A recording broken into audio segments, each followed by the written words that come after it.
নমস্কার, দেখছেন কলকাতা টিভি। আমি সুদীপ্ত রয়েছি আপনাদের সঙ্গে। শুরু করছি সংবাদ সারাদিন। প্রথমে যে খবরের দিকে নজর রাখতে হচ্ছে, অধীরকে পাশে নিয়ে রাহুল গান্ধী বললেন বাংলায় ইন্ডিয়া জোট একসঙ্গেই লড়বে, এমনটা বললেন আজ রাহুল গান্ধী। এর আগের দিন আমরা দেখেছিলাম যে দুদিন আগেই রাহুল গান্ধী বলেছিলেন যে মুখ্যমন্ত্রী মমতা বন্দ্যোপাধ্যায়ের সঙ্গে তার সম্পর্ক ভালো, এবং তারপরেই মুখ্যমন্ত্রী বলেছিলেন বাংলায় এই জোট নিয়ে কোনো আলোচনা হয়নি তার সঙ্গে, এবং এই একলা চলার কথাই বলেছিলেন মুখ্যমন্ত্রী মমতা বন্দ্যোপাধ্যায়। আর তার একদিন পর অর্থাৎ আজকে কোচবিহারে যখন ভারত জোড়ো ন্যায় যাত্রা, ঠিক তখন অধীর রঞ্জন চৌধুরীকে পাশে নিয়েই রাহুল গান্ধী বলছেন বাংলায় ইন্ডিয়া জোট একসঙ্গে লড়বে।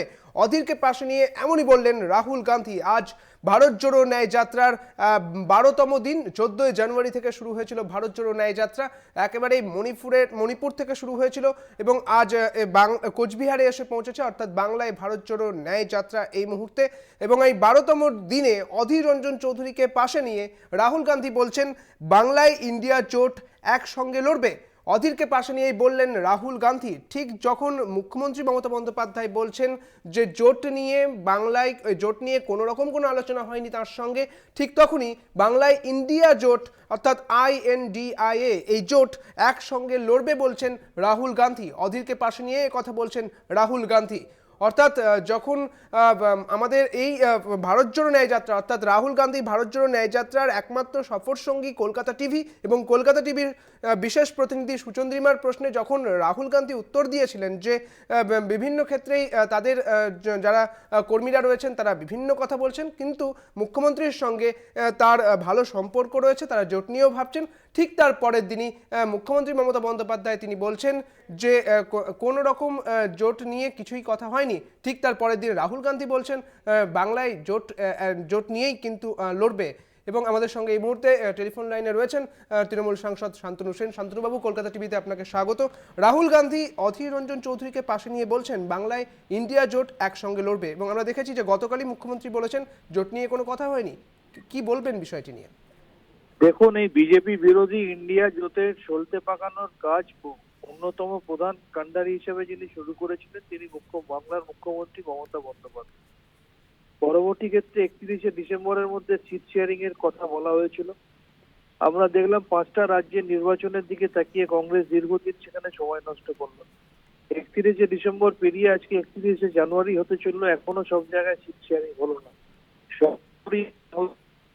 যিনি প্রদেশ কংগ্রেসের সভাপতি রয়েছেন তিনি ইন্ডিয়া সুরের পরিপন্থী হয়ে যেভাবে প্রকাশ্যে তৃণমূলের বিরুদ্ধাচরণ করছেন এবং আমাদের সর্বময় নেত্রী মমতা বন্দ্যোপাধ্যায়ের বিরুদ্ধে বিষোদ্গার করছেন, এবং প্রথম মুহূর্তে বিজেপি বিরোধী শক্তি তৃণমূলকে দুর্বল করার জন্য, বিজেপিকে শক্তিশালী করার জন্য যেভাবে কাজ করে যাচ্ছেন, প্রয়োজনে সিপিএম, প্রয়োজনে ISF এর সাথে হাত মিলিয়ে তিনি যে কাজগুলো করছেন সেটা ডেফিনেটলি ইন্ডিয়া অ্যালায়েন্সের পরিপন্থী। আমাদের নেত্রী পরিষ্কার বলে দিয়েছেন ইন্ডিয়া জোটের একটা শরিক তৃণমূল কংগ্রেস এখানে আছে, অথচ ইন্ডিয়া অ্যালায়েন্সের আরেকটা শরিক কংগ্রেসের একটা কর্মসূচি হচ্ছে, সেটা আমাদের নেত্রীকে কোনোভাবে জানানো হয়নি। এই সমস্ত বিষয়গুলো নিয়ে আমাদের নেত্রী গতকাল যা বলার পরিষ্কারভাবে বলে দিয়েছেন। বাকি কথা পরবর্তী ক্ষেত্রে আমাদের নেত্রী বলবেন। শান্তনুবাবু, আপনি বললেন যে সলতে পাকানোর কাজ। আমাদের সঙ্গে ছিলেন তৃণমূল সাংসদ শান্তনু সেন। এবং আপনাদের জানিয়ে রাখি, বাংলায় ইন্ডিয়া জোট একসঙ্গে লড়বে এমনটাই অধীর রঞ্জন চৌধুরীকে পাশে নিয়ে বললেন রাহুল গান্ধী। অর্থাৎ বাংলায় ইন্ডিয়া জোট যে একসঙ্গে লড়বে এমনটা বলছেন রাহুল গান্ধী। আমরা কথা বললাম তৃণমূল সাংসদ শান্তনু সেনের সঙ্গে। তিনি বলছেন যে সলতে পাকানোর কাজ, অর্থাৎ ইন্ডিয়া জোটের যে সলতে পাকানোর কাজ, সেই কাজ শুরু করেছিলেন মুখ্যমন্ত্রী মমতা বন্দ্যোপাধ্যায়। তবে বারে বারেই তা ভেস্তে দিচ্ছেন এবং বিভিন্ন রকম কথা বলছেন অধীর চৌধুরী। তবে রাহুল গান্ধী অধীর রঞ্জন চৌধুরীকে পাশে নিয়ে ঠিক কি বলেছেন শোনাবো আপনাদের। वेस्ट बंगाल में आकर मुझे आज बहुत खुशी हो रही है। हम यहाँ आपकी बात सुनने आए हैं, आपके साथ मिलकर खड़े होने आए हैं। वेस्ट बंगाल के हमारे कार्यकर्ता हैं, लीडर्स हैं। आपका मैं धन्यवाद करता हूं कि आपने इतने प्यार से मेरा स्वागत किया। न्याय यात्रा के पीछे, न्याय यात्रा में हमने न्याय शब्द जोड़ा है, क्योंकि देश में अन्याय हो रहा है। बीजेपी, RSS नफरत फैला रही है, हिंसा फैला रही है और अन्याय फैला रही है। इसीलिए इंडिया फॉर्मेशन एक साथ अन्याय के खिलाफ लड़ने जा रहा है। आप सबका दिल से धन्यवाद। আপনারা শুনলেন রাহুল গান্ধী, তিনি বলছেন যে বাংলায় ইন্ডিয়া জোট একসঙ্গে লড়বে, অর্থাৎ অধীর রঞ্জন চৌধুরীকে পাশে নিয়েই কোচবিহারের মাটিতে দাঁড়িয়ে ভারত জোড়ো ন্যায় যাত্রায় তিনি বললেন যে বাংলায় ইন্ডিয়া জোট একসঙ্গে লড়বে। এবং সেই সঙ্গে অন্যদিকে কটাক্ষ করলেন দিলীপ ঘোষ। তিনি বলছেন যে মুখ্যমন্ত্রী বলছেন যে বাংলায় যখন ভারত জোড়ো ন্যায়যাত্রা আসবে তার কোনো খবর তাকে দেওয়া হয়নি, এবং সেখানেই কটাক্ষ করে বিজেপি নেতা দিলীপ ঘোষ বলছেন যে কংগ্রেস দেখুক কাদের সঙ্গে জোট করতে যাচ্ছে। তিনি ঠিক কি বলেছেন শোনাবো আপনাদের। প্রশ্ন হচ্ছে অ্যালায়েন্স পার্টনার তার রাজ্যে ঢুকতে পারছে না, তাহলে কিরকম গণতন্ত্র আছে? অনুমতি নিতে হবে কেন? কেউ যদি যাত্রা করে করতেই পারে। সারা দেশ জুড়ে তুলকালাম হচ্ছে ওনাকে নিয়ে, লোক ওনাকেও কোথাও কোথাও ধাক্কা মেরে গাড়িতে তুলে দিয়েছে, এত খবর হচ্ছে, আপনারা জানেন আসবে, কিন্তু কাউকে যাত্রা করতে দেবেন না, সভা করতে দেবেন না। তো কংগ্রেসও দেখে নিক যে কী গণতন্ত্র এখানে আছে, কার সঙ্গে ওরা সমঝোতা করতে যাচ্ছে।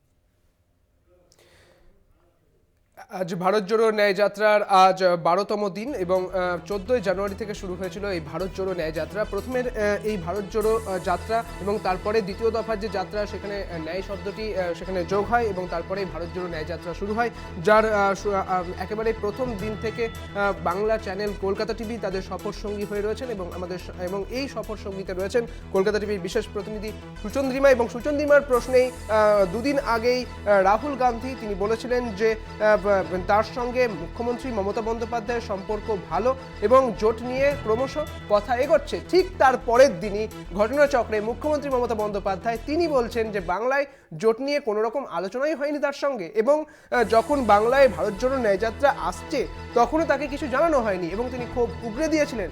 ঠিক তার পরের দিন অর্থাৎ আজকে নাটকীয়ভাবে কোচবিহারে দাঁড়িয়ে ভারত জোড়ো ন্যায়যাত্রায় রাহুল গান্ধী অধীর রঞ্জন চৌধুরী জোট নিয়ে নানান কথা বলছেন এবং নিজে একাই এগিয়ে যাওয়ার কথা বলছেন, একাই লড়ার কথা বলছেন, ঠিক তাকে সঙ্গে নিয়েই বলছেন যে বাংলায় ইন্ডিয়া জোট একসঙ্গে লড়বে।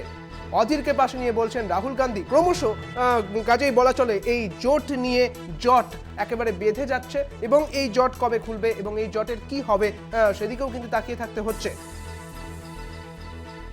অধীরকে পাশে নিয়ে বললেন রাহুল গান্ধী যে ইন্ডিয়া জোট বাংলায় একসঙ্গেই লড়বে, বাংলা ইন্ডিয়া জোট একসঙ্গে লড়বে, অর্থাৎ দুটো দ্বন্দ্ব থেকে যাচ্ছে। অর্থাৎ তৃণমূল সুপ্রিমো যখন বলছেন যে বাংলায় ইন্ডিয়া জোট নিয়ে এবং তাদের আসন সমঝোতা নিয়ে কোনো আলোচনা হয়নি রাহুল গান্ধীর সঙ্গে, এবং বাংলায় একাই লড়ার কথা বলছেন তৃণমূল সুপ্রিমো, ঠিক তখন রাহুল গান্ধী তার পরের দিনই আবার অধীর রঞ্জন চৌধুরীকে পাশে নিয়ে বলছেন যে বাংলা ইন্ডিয়া জোট একসঙ্গে লড়বে।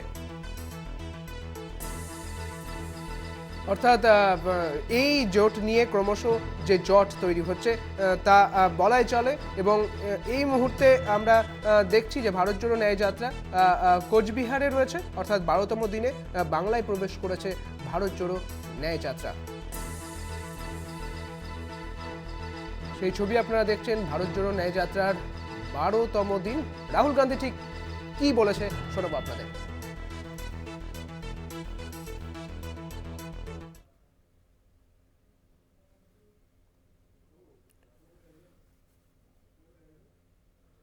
অধীরকে পাশে নিয়ে বললেন রাহুল গান্ধী বাংলায় ইন্ডিয়া জোট একসঙ্গে লড়বে।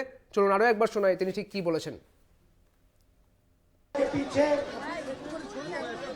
न्याय यात्रा में हमने न्याय शब्द जोड़ा है, क्योंकि देश में अन्याय हो रहा है। बीजेपी आरएसएस नफरत फैला रही है, हिंसा फैला रही है और अन्याय फैला रही है। इसीलिए इंडिया फॉर्मेशन एक साथ अन्याय के खिलाफ लड़ने जा रहा है। आप सबका दिल से धन्यवाद।